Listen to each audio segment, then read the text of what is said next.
The London Underground, also known as the Tube, is London's largest transport system, opening in 1863.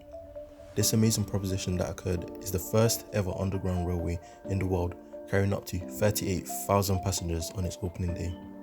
People often forget the origins behind this great transport system and how it shaped the most popular mode of transport in the world.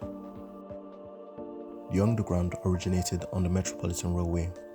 It's now part of the Circle, Hammersmith and City, and Metropolitan lines.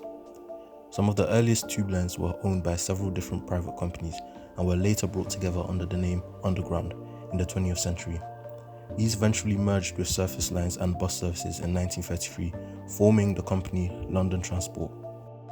Around 1 million passenger journeys are made every single year.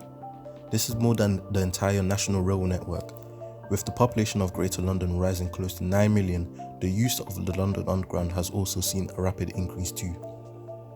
London is now a global city, a central business district that everyone wants to see and experience. Almost every traveller uses the tube as part of their journey now. With this being at hand, the necessity to improve the underground environment and the capacity of the tube train has also been the challenge as the capital continues to grow. The plan to build the world's first underground railway stemmed from the solution of fixing London's growing traffic problem.